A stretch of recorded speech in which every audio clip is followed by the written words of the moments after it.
Welcome to Determined to Succeed. I'm your host, Dawn Mullarney, also known as the Unique Connector. So I'm so excited to have Darcy here today. And so I want to kick it off of pause, think, and act. Where did that circle come from? Talk to me more. Yeah, that's the core of our Thoughtfully Fit model. So we took 5 years to research thousands of hours of client data on what are the biggest obstacles that get in the way of peak performance and success in business and life, and came up with Thoughtfully Fit. And at the core are those three steps: to pause, think, and act. And the model is built on the metaphor of being physically fit. And just like if you're physically fit, doesn't matter if you want to play basketball, if you want to cross country ski, if you want to just put your own bin up on the overhead, in the airplane, having a strong core makes all of those movements easier. So in the same way, regardless of what your challenges are that you struggle with and the hurdles that get in your way, you always go back to engaging your core. Take a moment to pause, get off of autopilot, think, Mhm. ask yourself some questions, create some new awareness, and then act from that place of new awareness. Instead of what I had one client say one time, he said, Darcy, I do it backwards. I act or I overreact or I impulsively act. And then I think, oh, why did I do that? And I have to pause and figure it out and clean it up. Ooh, yeah. Cause I would say, I feel like we're so in reactive mode where it's almost like our shield instantly comes up and we're like, woo, in defense mode. And it's that fight or flight kind of mode where sometimes it's so hard for our brain to just stop for a second, process what the heck just happened. What's the options here? What's the path or the journey, even too? And then act. And so that's why I've loved getting to know you, Darcy. And it's unfortunate that we're finally getting to record this podcast, even though we were supposed to do this years ago before I left corporate job. But anyways, it's fun that we finally get to do this. And this is where I've been loving to see your growth and to see things evolve and to have your book right here at my fingertips. And so you have a very unique path in life and journey. And, even as you reflect on those three words, what is even a pivotal moment in your life that you're so glad you paused Mm. and thought before you First act? thing, yeah, that comes to mind is I spent the first 20 years of my career in politics, working for government, for nonprofits, for US senator campaigns, and the last 12 years running Herb Kohl's office, one of our US senators here. And so when he announced he was not going to be seeking reelection, I hired a coach. And there was just an assumption for me, certainly my colleagues, my family, my friends, that I would stay in the government, nonprofit campaigns, political sector. And my coach, she stopped me in my tracks. She asked me a question that gave me so much power. She said, Darcy, if you look back in 10 years at the decision that you make right now on what's next for your career, and you had no regrets, what would it be? Oh my God, that was so powerful. I'm like, what would it be? I'd start my own firm. I would be a consultant and a coach and a trainer and a speaker. It was just so powerful how it was right there. And yet I had never considered that was an option. So she paused me in that moment from just being on autopilot, like I'm going to work for the next US Senator, I'm going to work for the governor, whatever, to really think about what brings me joy and what lights me up. And of course, as a result, I acted totally differently. So January 2nd, 2013 was my last day in the US Senate, and January 3rd, I launched Darcy Luoma Coaching and Consulting. And so I just celebrated 10 years, Dawn, on January 3rd, and I have no regrets. Oh, well, I'm getting chills thinking about it too, because it's like such a big pivotal move that you made. And right there too, you dug deep into what was in your heart, and you instant had a response, where I feel like so many of us have that instant response in our body for ourselves, and we don't always act on it. We'll Mhm. act on things if it's a quick response for somebody else or if there's a certain situation, but we never do it when it's for ourselves. And I always kind of wonder why we don't do that more often, because I love that you had the vision And look at where it's come to in the 10 years. Absolutely. I had the vision and my coach helped me to uncover and bring that vision to the forefront. But then almost as quickly as I said it, oh my God, my saboteurs, that inner trash talk just started screaming, you can't launch a business. You're not an entrepreneur. You don't have an MBA. You don't know anything about that. And so for me, the other thing that was helpful is my coach really helped me to design a plan and start to address all of those. I mean, some of them were internal obstacles, a lot of it mindset, but then the real obstacles too, like how do I have stability and health insurance, and how do I was the sole breadwinner for a family of 4. And so my coach helped me to work through all of those and then really championed me and helped me design accountability so that I didn't just chicken out, which left my own devices, I would have. Yeah. Well, and I just think of too, if you didn't have that person in your corner, where would you be now? And that's where I think sometimes too, some of us are so driven and independent, and I'm going to lean into this. I'm going to do this all on my own. But sometimes it's, you got to ask for help, or you got to have someone else giving you a different perspective to help you get out of your head trash, or to even just keep moving ahead and not giving up. Absolutely. And it's one of the reasons I almost always have a coach, and I believe in coaching and I love coaching, is because my coaches don't have any emotional attachment to my decisions in my life, and they don't have any personal skin in the game. And so they're truly there to help me identify what my passion, my goals, my vision is. Whereas when I go to friends or parents or my, ex-spouse, they've got a personal opinion and they have an emotional attachment to my decisions.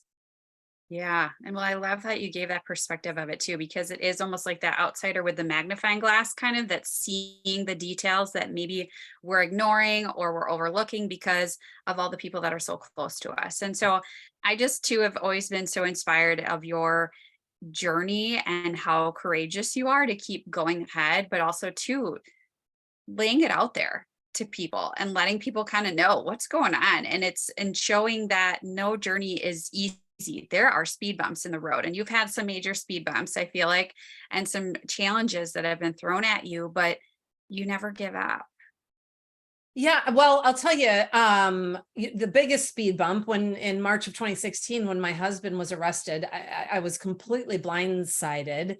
And he was a full-time stay-at-home dad. So my world turned upside down because when he went to jail and then was sentenced to prison and never came home.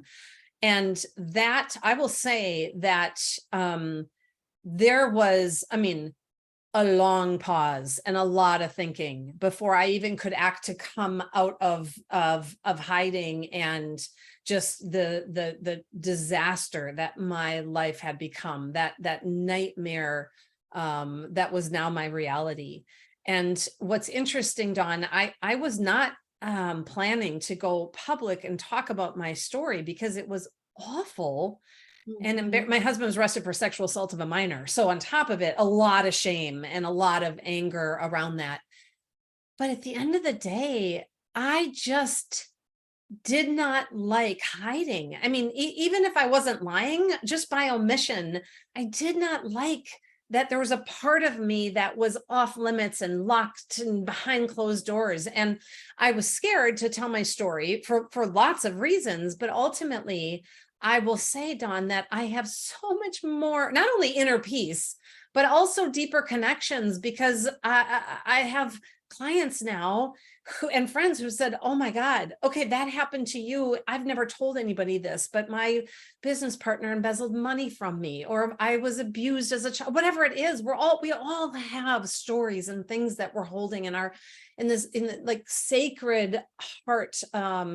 And so I'm not saying that that's right for everybody to share their stories, but I just realized on my journey that there was a reason that I went through that disaster. And one of my coaches said, you need to talk about this. And I that's why I wrote the book about the story, and I have a keynote. But my therapist said, not until you have processed and you can do it without having your audience be your therapy. And so it took me a couple of years to get there. Yeah. Well, and it's just, so many things in life are not expected. And that was one that really threw a curveball at you. And, it's just to a reminder of us all that it's okay to pause. It's okay to be quiet. It's okay to think about the situation and to not feel like you have to tell the world everything like social media is these days, or to shine the light on everything that's amazing and nothing's going wrong. But Mhm. also, too, it's part of this like grieving or going through trauma or all these things, like we all process it differently and there's different stages. And it kind of even goes back to too what we were just talking about with a coach, is having an outside perspective, because sometimes when some people are so close to you, they're analyzing it differently than how you're feeling, or they're not even understanding how you're feeling and what you're going through at the moment. And so we all have our time that we need, but I think that's where it just your circle of the thoughtfully fit is so fitting. It's not just about business or like it's all about life and how we can work through challenges that come our way. And so, for you even too, of just I love that you brought in fitness into it and you brought in things that you're passionate about. And that's what I think too is always so cool, that you're doing courageous things for yourself, the business, but it still goes back to what you are and what you're passionate Yes. about. Absolutely. And when we were trying to come up with the brand and the model to use to for all of our coaching, our trainings, our workshops, um, I kept going back to that metaphor of being physically fit. So 2 weeks ago, Dawn, I did the Verona Tritarium. It was my 25th season doing triathlons. I have been an athlete, I mean, since seventh grade when I started the cross country team. And what I, find is when I train and practice, my events are easier. And Mm, when I started doing all that research with my coaching clients, I realized when they would train and practice for the challenges in their life, they handled them easier. If they had a tough conversation to have, if they wanted to figure out how to simplify and be able to say no and stop the overwhelm, if they wanted to stop judging others and feeling this urge and compelling energy to change them or to fix them, if they brought it into coaching and we trained and practiced around what they were going to do, it was easy. The life got easier, the problems got smaller. And so that whole metaphor is, it's not about eliminating the hurdles, it's about training so that you can clear them effectively and then move on to the next thing. mm. I love that so much. And that's where I think sometimes too, yeah, some of us are so driven that we want to change everybody else, but not always work on the hard work for ourselves. And also too, that goes back to that training. You need to keep working on it. It's like habits.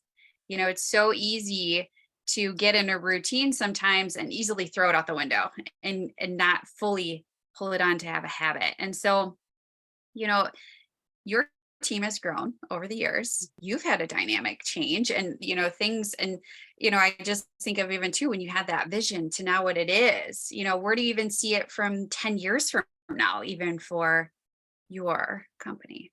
Oh, I love that question because 10 years ago, Dawn, I had no idea that I'd be where we are now. I had no idea. So I don't know where we'll be in 10 years, but I can tell you what I'm excited about and what we're building towards is that thoughtfully fit is as a household name, and that Mhm. we have created a world that's more thoughtfully fit because people are different. And there's a lot of conflict and a lot of challenges. And so we're growing the Thoughtfully Fit Gym. That's an online community where you can go to train and practice and you can get micro learning and support and coaching and training. So I would imagine in 10 years, I hope that has blown up and that that it's like the Peloton training that they Yeah. created in the fitness industry, that's where you go to train your mind so that you can handle any of those challenges and obstacles that come your way thoughtfully. I hope I have another book or two in 10 years.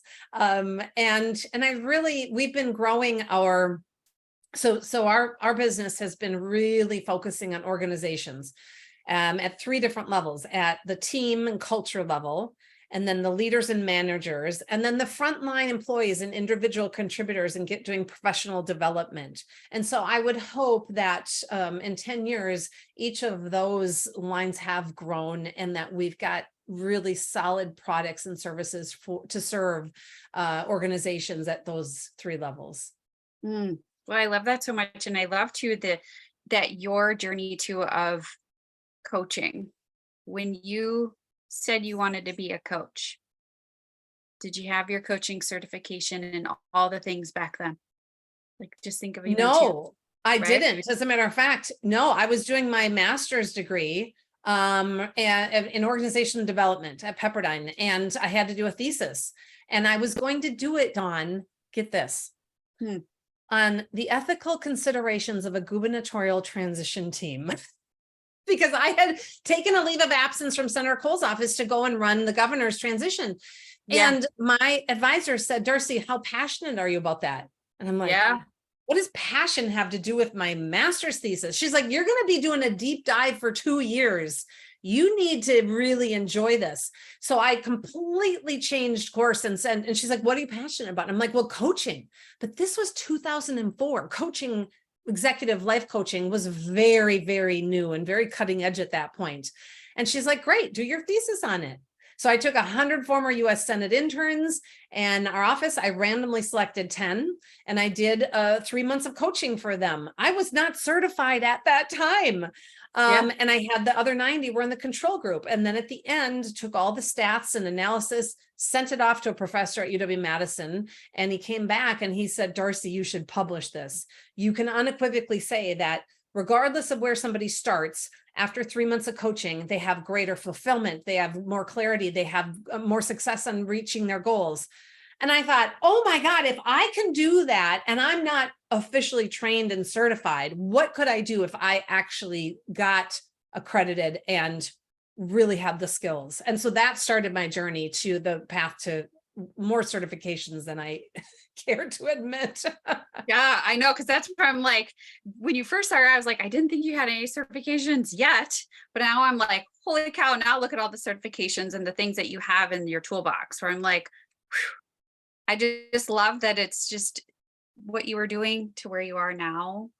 And just, it's just, that's the part of life. And that's where even too, for the listeners of like, maybe that are kind of in this moment where they're like, ooh, do I transition to something new? Because I feel like I've taken a few bold moves over my life too of trying something new, but it's all somehow still circles back to similar things in a way. So maybe what are some like suggestions or thoughts that you have for some people that are kind of in that weird stuck moment right now? Well, a couple. One is to pay attention, pause and think, and pay attention to your heart, your passion. I knew for me that drive, I mean, all it took was my coach asking, what would you do if you had no regrets? I knew my passion and drive was on speaking and training and coaching and consulting. I knew when we were trying to develop a model that we could use in our business that I am a physical fitness fanatic. I love understanding peak performance and how the mental model of training and the rest that you need. I had a period when I was training for the Ironman where I wasn't taking rest, and I didn't get faster. I didn't get better. I got injured. And so how does that translate to having stillness in your life? So if you, listener, if you are at a place where you are not fulfilled and you sort of are going through the motions or you have golden handcuffs, I just encourage you, you don't need to jump ship, although you can, to just pay attention to what sparks you, what brings you joy, what makes you happy, and explore that and invest in yourself. Part of it for me, from the moment I did my thesis and figured out coaching is my passion, it still took me, I think I'd have to go back and look at the calendar, but 8 years before I launched my business. So in those 8 years, I was investing in my training. I got certified as a coach. I got certified in relationship and organization systems coaching. I pursued it on the side as a hobby business until that's why that day when my coach said, what would you do if you had no regrets? It came so easy because I had been doing it on the side as a hobby for 8 years. So it doesn't, if you aren't even sure what your passion is and you're like, I wish I knew, that's okay. That's okay. start right now where you are and pause to think about what in the past, when you were younger, when you were in college, what were you drawn to?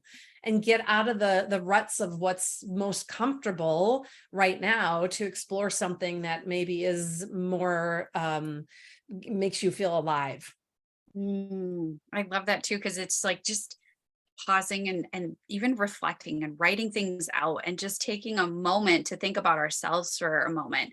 And it's the thinking of like, well, what's the worst that could happen? But what's the greatest thing that could happen too? And switching that mindset around it of like, you don't know. Like there could be so many more opportunities than what you can even see in your lens at the moment. And so, what's something that you do that really pushes you to keep striving for success and keeps making you determined to never give up? Well, a lot of things. One, I'll say right now in our business, we use the EOS model. It's an entrepreneurial operating system. It's traction. And one of the things, it's a very structured way that helps keep our vision, our goals top of mind. Every year we have an annual retreat where we're looking at what's the 10-year vision. Is it the same Yeah. as what it was last year? In many cases, it has shifted and evolved and we've got more clarity. What's our 3-year plan? What's our 1-year goals? And then our quarterly rocks. So we just had our quarterly retreat this week for 2 days, and we got really clear for quarter 3, what are our rocks? That's incredibly motivating to say in the next 3 months, these are the things we're getting done in our business. Before I started using traction in our company, we just sort of vaguely knew, sort of, maybe I even knew, but I certainly hadn't shared it, articulated it with my team, what the vision is and what's a success look like at the end of this year, and then breaking it down into those quarterly goals. That is so motivating because it's right in front of you. And then there's some celebration, right? So this retreat Yeah. we just had, we celebrated, I think, of our 7 rocks, which is too many. We had 7 rocks the last quarter. We got 6 of the 7 done. We were celebrating. That's fabulous. Oh, well, and I love that too, because it's cutting it up into those little milestones where sometimes we just keep driving past the milestone and we don't even take a moment to celebrate. And so I'm glad to hear that you're celebrating. And that's where I think the more we celebrate, the more we take a moment to reflect and pause on it too, is the more we realize how far we've come. And that's where I even just hope for you even too right now of like looking in that rear view mirror and being so dang proud of yourself. And I just even think, wow, I'm so lucky that we got to meet and have that one-on-one time together where, I was destined to have that one-on-one time with you and to keep in touch with you. And that's where I just love seeing your growth even too in this time together that I've gotten to know you. And so keep shining bright. And if you have any last words of wisdom that you'd want to give to the listeners. Well, to listen to your podcast, you're amazing and you are continuing to find your passion. So I just say, just keep going. And if anybody's curious right now, what's your biggest hurdle? What gets in the way of success? If you go to thoughtfullyfit.com, you can take a free quiz and it'll spit out your biggest hurdle and some strategies on how to overcome it. And you can start training and practicing today. I love that. And I'll make sure to put that in the show notes. So I appreciate you so much. And thank you for doing this with me today. Oh, I love it, Dawn. And I love that all that you're doing and how you are really living your passion. It's truly an honor and a pleasure to be with you today. Thank you.